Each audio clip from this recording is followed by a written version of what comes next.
Morning बच्चों। आज हम लोग ये पाठ 10 ये हमारा परिवेश पढ़ रहे हैं। हमारा परिवेश पाठ 10 मेला इस वीडियो में देखेंगे। अब इसमें जो है सबसे पहले हम पाठ को पढ़ेंगे। और बच्चों, आप लोगों ने सभी बच्चों ने मेला ज़रूर देखा होगा, कोई ना कोई मेला, और उसके विषय में सब जानते हैं। उसी के विषय में इसमें दिया गया है, तो इसको ध्यान से आप लोगों को सुनना है और सुनने के बाद इसके अभ्यास प्रश्न को हल करने हैं। तो इसी वीडियो में इसके अभ्यास प्रश्न भी देखेंगे। तो आइए हम पढ़ते हैं इस लेसन को। मेले का शोर दूर दूर तक सुनाई दे रहा था। दलजीत ने अपने मित्र सुहेल, रोहन और उसकी छोटी बहन रीना को तेज चलने के लिए कहा ताकि समय से मेले में पहुंच सके। मेले में प्रवेश करते ही सबके चेहरे खुशी से खिल उठे। कहीं चूड़ियों की तो कहीं खिलौनों और बर्तनों की दुकानें सजी थी। दलजीत की नज़र गुब्बारे वाले पर पड़ी। दलजीत, गुब्बारे वाले भैया, ये गुब्बारे वाली चिड़िया कितने की है? गुब्बारे वाला, एक चिड़िया 2 रुपए की है। दलजीत, मुझे एक चिड़िया दे दीजिए। रोहन, रीना, तुम्हें क्या चाहिए? रीना, मुझे तो गुब्बारा वाला गधा चाहिए। रोहन, गुब्बारे वाले भैया एक गधा बना दीजिए। क्या आप गुब्बारे का बंदर भी बना सकते हैं? गुब्बारे वाला, हाँ हाँ, बना सकते हैं। आपको लंबी पूंछ वाला बंदर चाहिए तो 3 रुपए में बनेगा, और छोटी पूंछ वाला बंदर चाहिए तो 2 रुपए में बनेगा। रोहन, मेरे लिए लंबी पूंछ वाला बंदर बना दीजिए।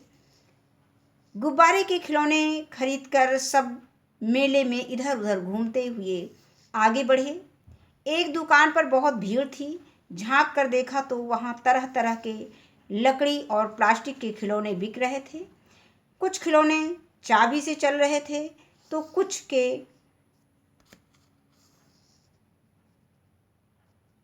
बैटरी से चल रहे थे। यानी कुछ खिलौने चाबी से चल रहे थे तो कुछ बैटरी से चल रहे थे। सुहेल ने अपनी बहन के लिए चाबी से चलने वाला घोड़ा खरीदा। चाबी का घोड़ा चाबी भरते ही सरपट भागने लगा था। रीना को भी घोड़ा अच्छा लगा, लेकिन उसका भाई बहुत छोटा था। रीना ने उसके लिए झुनझुना खरीदा। रीना, दलजीत भैया, आपने कोई खिलौना नहीं खरीदा? दलजीत, मुझे मिट्टी का खिलौना लेना है। मिट्टी के खिलौने मुझे बहुत अच्छे लगते हैं और कम दाम में भी मिलते हैं। रीना, मुझे भी मिट्टी के खिलौने ज़्यादा अच्छे लगते हैं। खेलते हुए गलती से ये टूट भी जाएं तो मैं उन्हें खेत में डाल देती हूँ, जिससे वे मिट्टी में गलकर मिट्टी मिल जाते हैं, यानी मिट्टी में गलकर मिल जाते हैं। प्लास्टिक के टूटे खिलौने मिट्टी में नहीं गलते। माँ कहती है कि ऐसी चीज़ों से खेत को नुकसान होता है। मीन्स जो चीज़ें खेत में नहीं गलती हैं या मिट्टी में नहीं गलती हैं, वो मिट्टी को नुकसान पहुँचाती हैं। तो इसलिए इन्होंने मिट्टी के खिलौने बच्चों ने खरीदे हैं, जिससे कि वो अपने टूटने के बाद खिलौने जब टूट जाएंगे तो उनको खेत में डाल देंगे और वो मिट्टी में मिल जाएंगे। दलजीत, रीना, तुम ठीक कह रही हो। हमें प्लास्टिक से बनी चीज़ों का प्रयोग कम करना चाहिए। रोहन, तब तुम सब लोग बाकी खरीदारी बाद में करना। मुझे चाट के ठेले से बड़ी अच्छी खुशबू आ रही है। चलो पहले कुछ खाते हैं। रीना, रोहन, सुहेल और दलजीत चाट के ठेले के पास पहुंचे। दलजीत, मुझे गोलगप्पे खाना है। रोहन, मैं तो चटपटा धनिया वाला आलू खाऊंगा। रीना, मैं आलू की टिकिया खट्टी मीठी चटनी के साथ खाऊंगी। सुहेल तीनों की बातें सुन रहा था। उसने सबको अपने पास बुलाकर चाट के ठेले पर रखी खाने की सामग्री को देखने का इशारा किया। वहाँ सारा सामान खुला रखा था।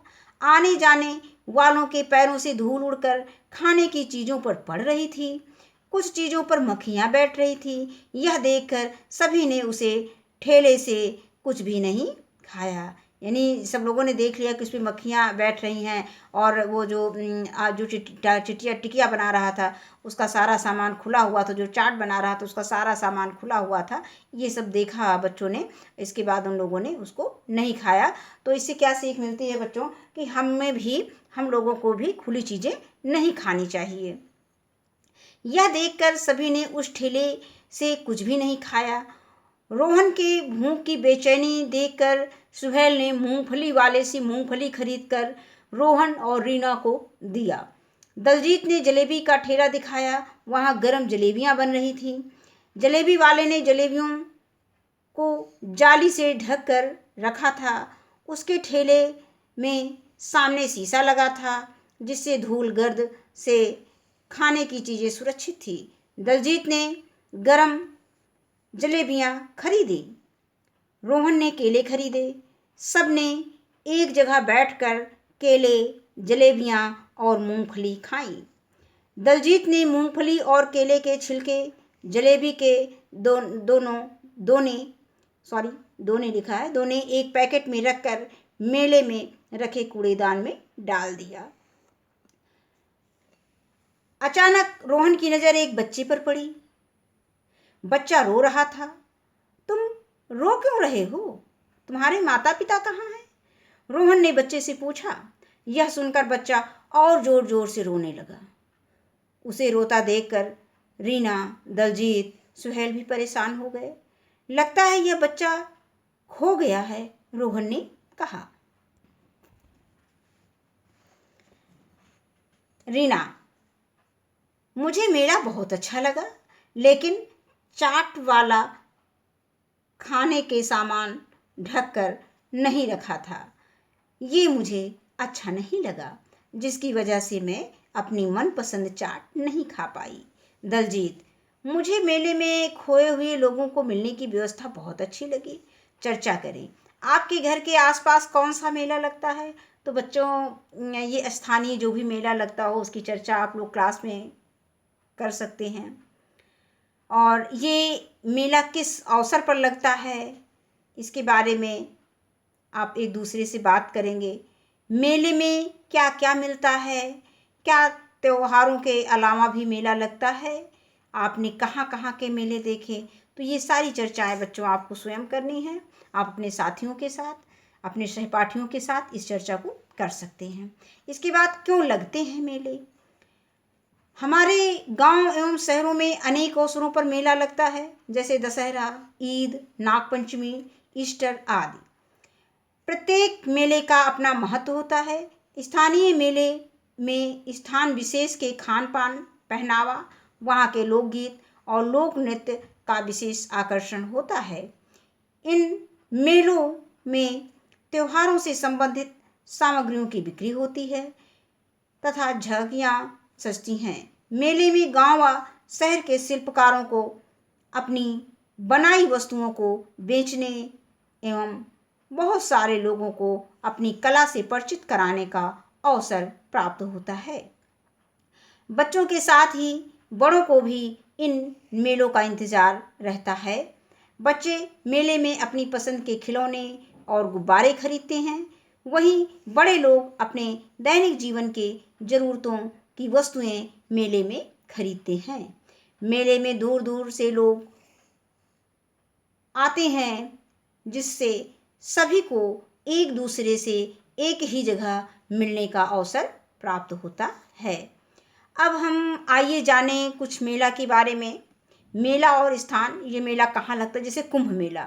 कुंभ मेला कहाँ कहाँ लगता है बच्चों? प्रयाग में लगता है, हरिद्वार में लगता है, उज्जैन और नासिक में लगता है। ये नासिक महाराष्ट्र में पड़ता है। इसके बाद है सोनपुर मेला, ये बिहार में लगता है। पुष्कर मेला ये राजस्थान में लगता है। देवा शरीफ का मेला ये बाराबंकी में लगता है।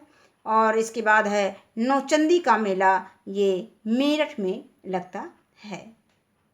इसके बाद बच्चों हम अभ्यास प्रश्न पे आ जाते हैं। दिया गया है कि पाठ के आधार पर उत्तर दीजिए। बच्चों ने मेले में क्या क्या देखा? तो बच्चों ने मेले में सर्कस देखा, दुकानें, चाट की दुकानें देखे और खोया पाया केंद्र देखा। इसमें और भी चीज़ें जो भी आपने मेले में देखी हैं उसको लिखेंगे। और इसको हमने कॉपी पे कुछ प्रश्नों के उत्तर लिख लिए हैं।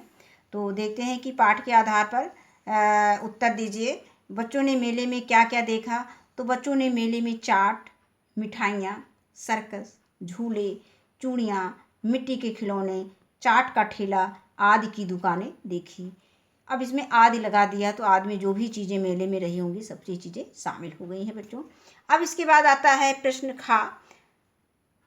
दलजीत, रीना, सुहेल और सुमन ने चाट क्यों नहीं खाया? तो दलजीत, रीना, सुहेल और सुमन ने चाट इसलिए नहीं खाई क्योंकि चाट वाला सारा सामान खुला रखा था। आने जाने वालों के पैरों से धूल उड़कर खाने की चीज़ों पर पड़ रही थी। कुछ खाने की चीज़ों पर मक्खियाँ बैठ रही थी, इसलिए जो है इन लोगों ने चाट नहीं खाई। कौन कौन लोग हैं? दलजीत हैं, रीना है, सुहेल है और रोहन। अब इसके बाद आगे आता है कि मेले में किसने क्या खरीदा। तो मेले में अगर हम कहा इसको पढ़ेंगे, सुनेंगे बच्चों ध्यान से, पाठ को कई बार सुनेंगे। एक बार में अगर नहीं आंसर हल हो रहा है, प्रश्न का उत्तर नहीं समझ में आ रहा है, तो इसको हम बार बार इस वीडियो को सुनेंगे और सुनने के बाद हम इसके प्रश्नों के उत्तर अपने आप लिखने की कोशिश करेंगे। अब इसमें आता है दलजीत। दलजीत ने क्या खरीदा था? गुब्बारे वाली चिड़िया खरीदी थी। इसके बाद रोहन ने क्या खरीदा था? गुब्बारे से बना लंबी पूंछ वाला बंदर खरीदा था। रीना ने क्या खरीदा था? रीना ने गुब्बारे वाला गधा खरीदा था। और सुहेल ने क्या खरीदा था? ये मिट्टी का बाघ और मोर खरीदा था। अब इसके बाद और भी प्रश्न दिए हैं, सोचें और लिखें। तो बच्चों इसको आपको खुद करना है। जैसे मेला जाने से पहले आपके घर में क्या क्या तैयारी की जाती है। तो जब भी आप मेला के लिए तैयार होते हैं तो जो आप तैयारियां करते हैं, नए नए कपड़े सिलवाते हैं और तैयार होते हैं और उसके लिए बजट बनाते हैं, क्या क्या खरीदना है लिस्ट बनाते हैं। जो भी आप करते हैं, कैसे जाएंगे, इन सब साधन के विषय में विचार करते हैं, बात करते हैं आपस में, कौन कौन जाएगा, कैसे जाएंगे, क्या क्या खरीदेंगे, जो भी प्लानिंग होती है इसमें हम लोग आपस में मिलकर चर्चा करके इसको लिख सकते हैं सोच करके। आगे आता है दूसरा प्रश्न, इसमें दिया गया है कि मेले में आप किसके साथ जाना पसंद करते हैं और क्यों। जैसे बच्चों में थोड़ा सा उत्साह रहता है कि हम किसके साथ मेले में जाएंगे, अपने दोस्तों के साथ जाएंगे, अपने मम्मी के साथ जाएंगे, कि पापा के साथ जाएंगे, कि दीदी के साथ जाएंगे, कि भैया के साथ जाएंगे या चाचा के साथ जाएंगे। घर में जो भी सदस्य हैं हम किसके साथ जाएंगे। तो ये आप लोग बच्चों अपनी पसंद से जिसके साथ भी आपको मेला देखना अच्छा लगता हो उसका नाम इसमें लिख देंगे। अब इसके बाद आता है यदि आप मेले में अपने परिवार या मित्रों से बिछड़ जाएं तो आप क्या करेंगे। तो आपने मेला जब पाठ पढ़ा है, पाठ को सुना है सॉरी, तो उसमें क्या था? खोया पाया केंद्र था। जैसे एक बच्चा खो गया था तो बच्चों ने जो मेला देखने गए थे उसको खोया पाया केंद्र पर ले गए, उसको उसका हुलिया दिखाकर यानी क्या कपड़े पहना है उसके बारे में कुछ पूछ कर उसमें माइक में अनाउंस करवाया, घोषणा करवाई। तो उससे जो है उनके माता पिता आकर उस बच्चे को खुशी से ले गए। तो इस तरह से अगर आप भी मेले में आप परिवार के साथ जाते हैं या मित्रों के साथ जाते हो, कहीं बिछड़ जाते हैं, तो आप खोया पाया केंद्र पे जाएंगे और वहाँ अनाउंस करवा देंगे। तो जो जहाँ भी होगा वहाँ आपसे मिल लेगा। तो आज के वीडियो में बच्चों इतना ही। वीडियो को देखने के लिए धन्यवाद।